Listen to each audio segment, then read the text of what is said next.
Kaleshwaram design ప్లేస్ మార్పులన్నీ KCR సర్కార్వే కమిషన్ కు స్టేట్మెంట్ ఇచ్చిన మాజీ ఈఎన్సీ వెంకటేశ్వర్లు. సీఎంతో ఉద్యోగ సంఘాల భేటీ, నమ్మకం ఉందన్న నేతలు. డీఏలపై రేపు సాయంత్రానికి క్లారిటీ వచ్చే అవకాశం. సింగరేణి కార్మికులకు దీపావళి బోనస్ గా 358 కోట్లు, ప్రతి కార్మికుడికి సగటున 93,000 రూపాయలు. త్వరలో కాజీపేట రైల్వే తయారీ యూనిట్ సిద్ధమన్న కిషన్ రెడ్డి. పాస్లు, టాయిలెట్లు, స్థానిక సమస్యలు చెప్పిన ఎంపీలు. త్వరలో రెడ్ బుక్, అక్రమార్కుల అరెస్టులు తప్పవన్న మహేష్ గౌడ్. ప్రజాస్వామ్యాన్ని అణచేసిన వాళ్లే మాట్లాడుతున్నారన్న సామేలు. మూసీ ప్రాంతాల్లో 3వ రోజు బీజేపీ నేతల పర్యటన. బంజారాహిల్స్, జూబ్లీహిల్స్ లో ఇండ్లు ఇవ్వాలన్న ఏలేటి. పోలీసులు, అధికారులకు మరోసారి కేటీఆర్ వార్నింగ్. ఎక్స్ట్రాలు చేస్తే వడ్డీతో సహా చెల్లిస్తామని కామెంట్. 2,245 కోట్లతో అమరావతి కొత్త రైల్వే లైన్ కు కేంద్ర కేబినెట్ ఆమోదం. బీహార్, ఈశాన్య రాష్ట్రాల రైల్వే ప్రాజెక్టులపై నిర్ణయాలు. విమానాలకు ఆగని బెదిరింపులు. ఇవాళ్లే 80 ఫేక్ కాల్స్. 10 రోజుల్లో 250కి పైగా విమానాలకు బెదిరింపు కాల్స్. 4 రాష్ట్రాలను వణికిస్తున్న దానా తుఫాన్. ఏపీ, ఒడిశాలో 4 రోజులు పలు రైళ్లు రద్దు.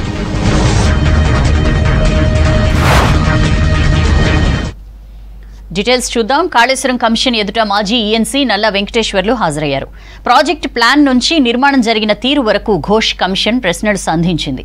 డీపీఆర్ ఎవరు తయారు చేశారు? 3వ టీఎంసీకి డబుల్ ఖర్చు ఎందుకైంది? డీపీఆర్ అప్రూవల్ తర్వాత మార్పులు ఎందుకు చేశారు? వంటి ప్రశ్నలకు సమాధానాలు రాబట్టింది కమిషన్. అయితే కొన్ని ప్రశ్నలకు మాజీ ఈఎన్సీ తడబడ్డంతో కమిషన్ ఫైర్ అయింది. తప్పుడు సమాధానాలు చెప్తే సహించేది లేదని వార్నింగ్ ఇచ్చింది.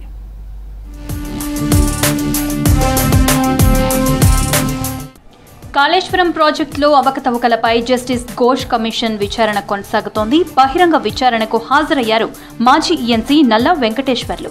ప్రాజెక్టుకు సంబంధించి ప్రశ్నల వర్షం కురిపించారు కమిషన్ సభ్యులు. కాళేశ్వరం ప్రాజెక్టు డీపీఆర్ తయారీ నిర్ణయం ఎప్పుడు, ఎవరు తీసుకున్నారని ప్రశ్నించారు. 2016 జనవరిలో అప్పటి ముఖ్యమంత్రి ఆదేశాల మేరకు అధికారులు రివ్యూ ఏర్పాటు చేశారని, ఆ సమీక్షలో నిర్ణయం తీసుకున్నామన్నారు మాజీ ఈఎన్సీ వెంకటేశ్వర్లు. కాళేశ్వరం ఆలోచన మాజీ ముఖ్యమంత్రిదేనని, ఆయన రివ్యూకు పిలిచే వరకు తమకు ఎలాంటి సమాచారం లేదని కమిషన్కి చెప్పారు వెంకటేశ్వర్లు.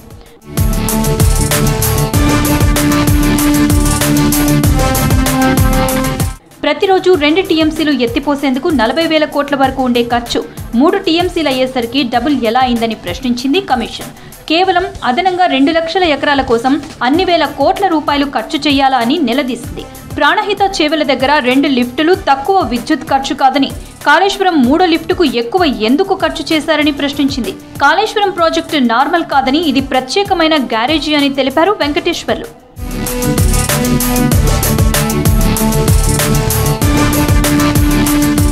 డీపీఆర్ సిడబ్ల్యూసీ అప్రూవల్ పొందిన తర్వాత మార్పులు జరిగాయా అని ప్రశ్నించారు కమిషన్ అధికారులు. సైట్ కండిషన్ ఆధారంగా సిడబ్ల్యూసీ అప్రూవల్ పొందిన తర్వాత డీపీఆర్లో మార్పులు జరిగినట్లు చెప్పారు వెంకటేశ్వర్లు. డీపీఆర్ మోడిఫికేషన్ ఎవరు చేశారని కమిషన్ ప్రశ్నించగా, హైపవర్ కమిటీ ఆదేశాల మేరకు మార్పులు జరిగినట్లు చెప్పారు నల్లా వెంకటేశ్వర్లు. హైపవర్ కమిటీలో ఎవరెవరున్నారు? 3 బ్యారేజీల దగ్గర పనిచేసిన ఇంజనీర్ల లెక్కలు ఇవ్వాలని మాజీ ఈఎన్సీని ఆదేశించింది కమిషన్. బ్యారేజీలు నిర్మించడానికి ఎలాంటి పారామీటర్స్ పరిగణలోకి తీసుకుంటారు? 3 బ్యారేజీల లొకేషన్స్ ఎవరు ఫైనల్ చేశారని నిలదీసింది. 3 బ్యారేజీల నిర్మాణం లొకేషన్స్ వ్యాప్కోస్ సంస్థ డిసైడ్ చేసిందని కమిషన్ కు వివరించారు మాజీ ఈఎన్సీ నల్లా వెంకటేశ్వర్లు.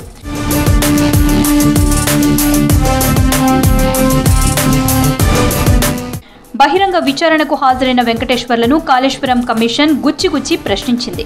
చాలా విషయాలకు సమాధానాలు దాటవేయడంతో కమిషన్ ఆగ్రహం వ్యక్తం చేసింది.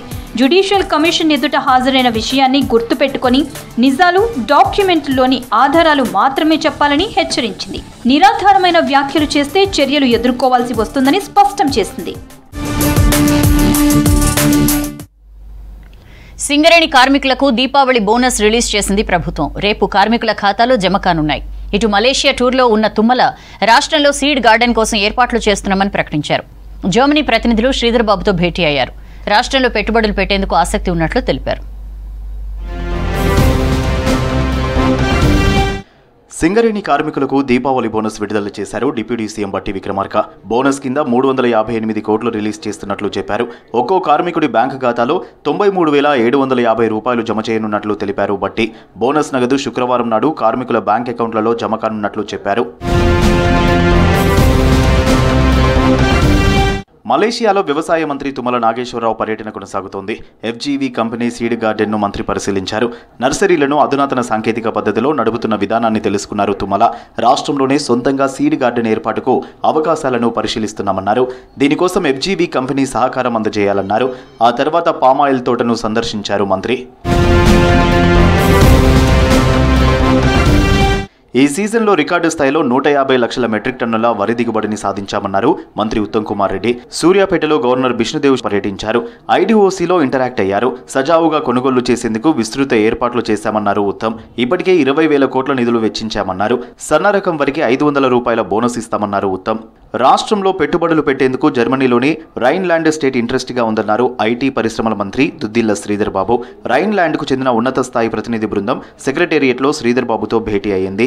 సమావేశంలో చెన్నైలోని Germany consul general Michael Kuchler, Hyderabad గౌరవ కాన్సుల్ అమితా దేశాయ్, ఇతర ప్రముఖులు పాల్గొన్నారు.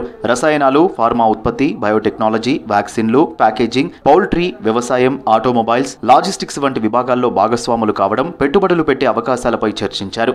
హైదరాబాద్లో జరిగే బయో ఏషియా 2025 సదస్సుకు హాజరు కావాలని శ్రీధర్ బాబు బృందాన్ని ఆహ్వానించారు. ములుగు జిల్లా ఏటూరు నాగారంలో పర్యటిస్తున్నారు మంత్రి సీతక్క. మండల కేంద్రంలోని కొమరం భీం విగ్రహాన్ని ఆమె ఆవిష్కరించారు. కార్యక్రమంలో అధికారులు, ఆదివాసీ సంఘాల నేతలు పాల్గొన్నారు. కొమరం భీం ఆశయాలను ప్రభుత్వం నెరవేరుస్తుందన్నారు సీతక్క. ఆదివాసీలకు ప్రభుత్వం అత్యంత ప్రియారిటీ ఇస్తుందని చెప్పారు. కొమరం భీం గారి యొక్క విగ్రహావిష్కరణకు ఆహ్వానించడం జరిగింది.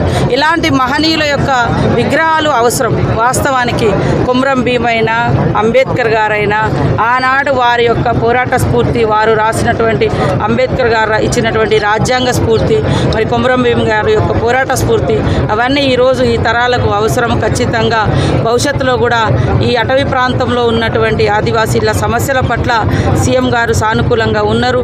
మేజర్ వ్యాధులపై ప్రభుత్వం స్పెషల్ ఫోకస్ చేసిందని తెలిపారు మంత్రి దామోదర్ రాజనరసింహ. 90% ట్రీట్మెంట్ అనేది హైదరాబాద్కు వెళ్లకుండా జిల్లాల్లోనే జరగాలన్నది ప్రభుత్వ లక్ష్యమని చెప్పారు. హైవేలపై 74 ట్రామా సెంటర్లు ఏర్పాటు చేస్తున్నామన్నారు.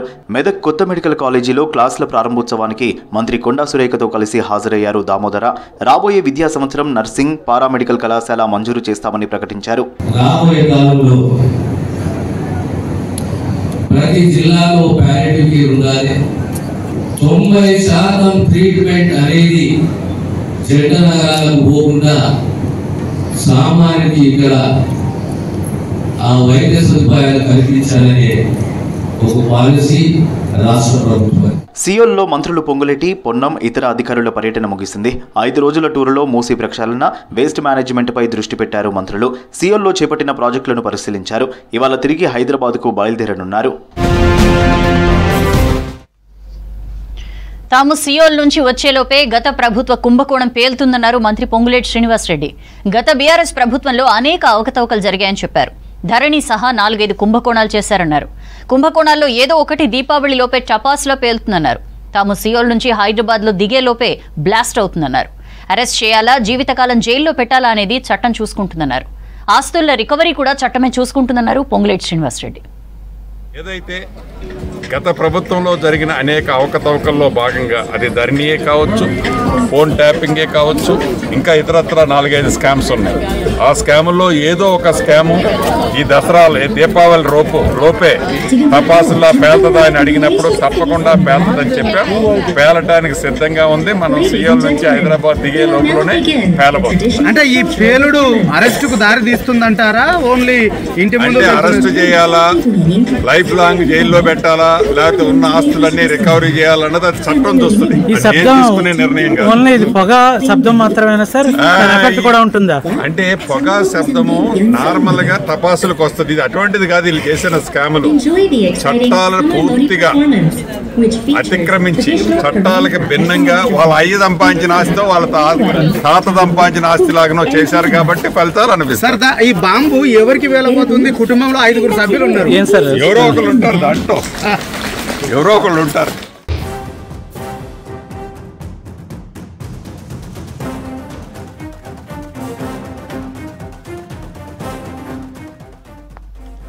సుప్రీంకోర్టు కొత్త సీజేఐగా జస్టిస్ సంజీవ్ ఖన్నా పేరు ఖరారైంది. ఈ మేరకు రాష్ట్రపతి ఉత్తర్వులు జారీ చేశారు. నవంబర్ 11న భారత ప్రధాన న్యాయమూర్తిగా బాధ్యతలు స్వీకరించనున్నారు ఖన్నా. ప్రస్తుత సీజేఐ డివై చంద్రచూడ్ నవంబర్ 10న పదవీ విరమణ చేయనున్నారు.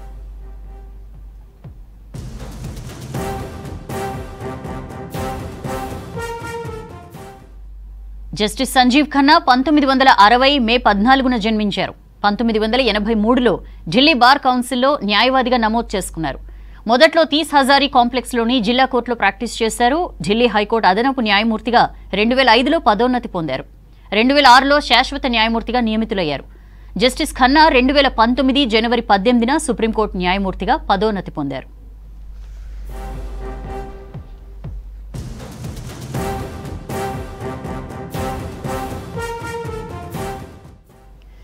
సుప్రీంకోర్టు కొత్త సీజేఐగా జస్టిస్ సంజీవ్ ఖన్నా పేరు ఖరారైంది. ఈ మేరకు రాష్ట్రపతి ఉత్తర్వులు జారీ చేశారు. నవంబర్ 11న భారత ప్రధాన న్యాయమూర్తిగా బాధ్యతలు స్వీకరించనున్నారు. ప్రస్తుత సీజేఐ డివై చంద్రచూడ్ నవంబర్ 10న పదవీ విరమణ చేయనున్నారు.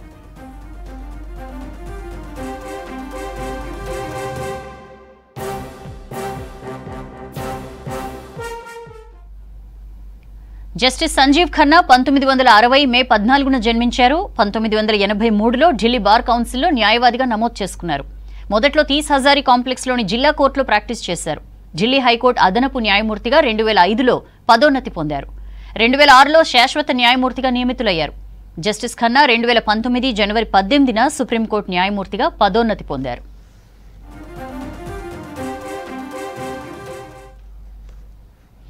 వరంగల్లో రైల్వే మ్యానుఫ్యాక్చరింగ్ తో పాటు 720 కోట్లతో సికింద్రాబాద్ రైల్వే స్టేషన్ ఆధునికీకరణ పనులు త్వరలో పూర్తవుతాయన్నారు దక్షిణ మధ్య రైల్వే అధికారులు.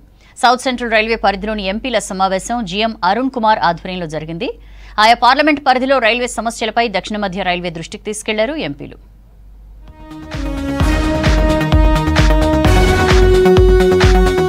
దక్షిణ మధ్య రైల్వేలో 90% విద్యుదీకరణ ప్రక్రియ పూర్తయిందన్నారు కేంద్ర మంత్రి కిషన్ రెడ్డి. వరంగల్లో 650 కోట్లతో రైల్ మ్యానుఫ్యాక్చరింగ్ యూనిట్ ఏర్పాటు చేయబోతున్నామని చెప్పారు. గతంలో ఎన్నడూ లేని విధంగా దక్షిణ మధ్య రైల్వేకు బడ్జెట్లో కేటాయింపులు పెంచామన్నారు కిషన్ రెడ్డి. 720 కోట్లతో సికింద్రాబాద్ రైల్వే అభివృద్ధి పనులు వేగంగా జరుగుతున్నాయని చెప్పారు. 420 కోట్ల రూపాయలతో చర్లపల్లి రైల్వే టెర్మినల్ త్వరలో అందుబాటులోకి తీసుకొస్తామని తెలిపారు. హైదరాబాద్ నుంచి యాదాద్రి వరకు ఎంఎంటీఎస్ సేవలను పొడిగిస్తామని చెప్పారు. సికింద్రాబాద్ రైలు నిలయంలో సౌత్ సెంట్రల్ రైల్వే పరిధిలోని ఎంపీల సమావేశం జరిగింది. జీఎం అరుణ్ కుమార్ ఆధ్వర్యంలో జరిగిన సమావేశంలో కేంద్ర మంత్రి కిషన్ రెడ్డి, ఎంపీలు, రైల్వే అధికారులు పాల్గొన్నారు. 40 రైల్వే స్టేషన్లను ఆధునీకరణ చేస్తా ఉన్నాం. రైల్ మ్యానుఫ్యాక్చరింగ్ యూనిట్ ఏదైతే ఈరోజు మరి సుమారు 650 కోట్ల రూపాయలతోటి అక్కడ రైల్ మ్యానుఫ్యాక్చరింగ్ యూనిట్ వస్తూ ఉంది. రానున్న రోజుల్లో మనకు తెలంగాణకు సంబంధించినటువంటి ఒక వ్యాగన్స్ కానీ, కోచెస్ కానీ, ఇంజన్స్ కానీ తయారు చేయాలనేదే కేంద్ర ప్రభుత్వం. సికింద్రాబాద్ రైల్వే స్టేషన్ వచ్చే సంవత్సరం డిసెంబర్ కల్లా పూర్తి చేయాలని సుమారు 720 కోట్ల రూపాయలతోటి ఈ యొక్క రైల్వే స్టేషన్ పనులు చాలా వేగవంతంగా జరుగుతూ ఉన్నాయి. మహబూబాబాద్ లో పెండింగ్ రైల్వే పనులు పూర్తి చేయాలన్నారు MP Balram Naik. Bhadrachalam railway line త్వరగా పూర్తి చేయాలన్నారు. వరంగల్లో ఉన్న అన్ని రైల్వే సమస్యలను దక్షిణ మధ్య రైల్వే దృష్టికి తీసుకెళ్లామన్నారు ఎంపీ కావ్య. ముఖ్యంగా భద్రాచలం లైన్ పూర్తి స్థాయిలో నేను గాని మా గౌరవనీయులు పక్కన రఘురామ్ రెడ్డి గారు ఎంపీ గారు మేమిద్దరం కూడా భద్రాచలం లైన్ పూర్తి స్థాయిలో తొందరగా చేయాలి. ఎందుకంటే రాములవారి టెంపుల్స్ కూడా అక్కడ పెద్ద టెంపుల్ భారతదేశంలోనే, అది కూడా లైన్ త్వరలోనే అది కంప్లీట్ చేయాలని చెప్పడం జరిగింది. ఎంపీలతో జీఎం మీటింగ్ అనే దాంట్లో పాల్గొనడం జరిగింది. మేమందరం కూడా ఎంపీలం ప్రతి ఒక్కరము మా కాన్స్టిట్యుయెన్సీ, లోక్సభ కాన్స్టిట్యుయెన్సీస్ లో ఉన్న రైల్వే సమస్యలు కానీ, రైల్వే డెవలప్మెంట్లు, రైల్వే మ్యానుఫ్యాక్చరింగ్ యూనిట్ ని, కోచెస్ ని కూడా తయారు చేసే విధంగా కాజ్పేట్లో డెవలప్మెంట్ మరియు ప్రపోజల్ యాక్సెప్ట్ అయింది. అది 2025 ఆగస్ట్లో మనకి ఫుల్ ఫంక్షన్ లో ఉంటుంది అని జీఎం గారు చెప్పడం జరిగింది. అందరూ అధికారులు జీఎంతో సహా సానుకూలంగా స్పందించారు. జర్నలిస్టులు, వికలాంగులకు సంబంధించిన పాస్లను పునరుద్ధరించాలన్నారు మెదక్ ఎంపీ రఘునందన్ రావు. హైదరాబాద్ తూర్పు వైపు రైల్వే అభివృద్ధి మాదిరిగా ఈదుల నాగులపల్లి రైల్వే స్టేషన్ అభివృద్ధి చేయాలన్నారు. ఇప్పటికే భూమి కేటాయింపు జరిగిందన్నారు. కొల్లూరు, ఈదుల నాగులపల్లి రైల్వే బ్రిడ్జ్లను వెంటనే పూర్తి చేయాలని కోరారు రఘునందన్. మహబూబ్ నగర్ లో రైల్వే అండర్ బ్రిడ్జ్ లో త్వరగా పూర్తి చేయాలన్నారు ఎంపీ డీకే అరుణ. హైదరాబాద్ కి పడమర వైపున ఈదుల నాగులపల్లి అనేటువంటి రైల్వే స్టేషన్ని సేమ్ చెర్లపల్లి రైల్వే స్టేషన్ లాగా అభివృద్ధి చేసినట్లయితే హైదరాబాద్ తూర్పు విభాగం వైపు నుంచి వచ్చే రైళ్లకి ఫెసిలిటేట్ చెర్లపల్లి రైల్వే స్టేషన్ ఎట్లా చేస్తుందో ఈదుల నాగులపల్లి రైల్వే స్టేషన్ కూడా అలా చేస్తుంది. దానికి సంబంధించి ఇప్పటికే సుమారు 500 ఎకరాల భూమిని రైల్వే కోసమని అక్వైర్ చేయడం జరిగింది. కాబట్టి ఈదుల నాగులపల్లి రైల్వే స్టేషన్ డెవలప్మెంట్ పనులని చెర్లపల్లితో సమానంగా స్టార్ట్ చేయాలని చెప్పి నా మొదటి రిప్రజెంటేషన్గా సౌత్ సెంట్రల్ రైల్వే జీఎం గారికి విజ్ఞప్తి చేయడం జరిగింది. క్రాస్ అయినప్పుడు రైలు వీళ్ళు క్రాస్ చేయాలంటే యాక్సిడెంట్స్ అయ్యేటటువంటి అవకాశం పెద్ద ఎత్తున అక్కడ ఉన్నందువల్ల అక్కడ ఆర్యూబీని టేకప్ చేయాలని చెప్పి కొనడం జరిగింది. అదేవిధంగా జడ్చల నియోజకవర్గంలో కానీ అదేవిధంగా నూతన కొత్త రైల్వే లైన్లు కూడా ఇంకా ఒకటి మహబూబ్ నగర్ నుంచి తాండూరుకు ఒక కొత్త రైల్వే లైన్ కావాలని, అదేవిధంగా జడ్చల నుంచి నంద్యాలకు ఒకటి, జడ్చల నుంచి మిర్యాలగూడకు ఒకటి, మరి ఈ లైన్లలో కూడా కొత్త రైల్వే లైన్ల కోసం కూడా సర్వే చేయించడానికి మరి రిప్రజెంటేషన్ ఇవ్వడం జరిగింది. రైల్వే కోచ్ ఫ్యాక్టరీ అంశాన్ని నెరవేర్చాలని కోరారు ఎంపీలు. రైల్వే హాస్పిటల్స్ లో వైద్య సేవలు మెరుగుపరచాలన్నారు. దానా తుపాను తీవ్ర రూపం దాల్చింది. ఒడిషా, బెంగాల్ మధ్య తీరం దాటే అవకాశం ఉందని వాతావరణ శాఖ తెలిపింది. దీంతో ఆయా రాష్ట్రాల ప్రభుత్వాలు అప్రమత్తమయ్యాయి. లోతట్టు ప్రాంతాల ప్రజల్ని సురక్షిత ప్రాంతాలకు తరలిస్తున్నారు. మరోవైపు తుపాను హెచ్చరికలతో రైల్వే శాఖ అలర్ట్ అయింది. పలు ట్రైన్స్ ని రద్దు చేసింది. భువనేశ్వర్ వచ్చే పలు ఫ్లైట్లను సైతం దారి మళ్లించారు అధికారులు.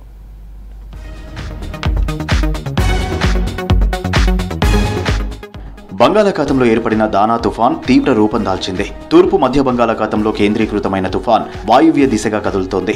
అర్ధరాత్రి నుంచి శుక్రవారం తెల్లవారుజాములోపు తీరం దాటే అవకాశం ఉంది. ఒడిశా, బెంగాల్ మధ్యలో తుఫాను తీరం దాటే ఛాన్స్ ఉందని తెలిపింది వాతావరణ శాఖ.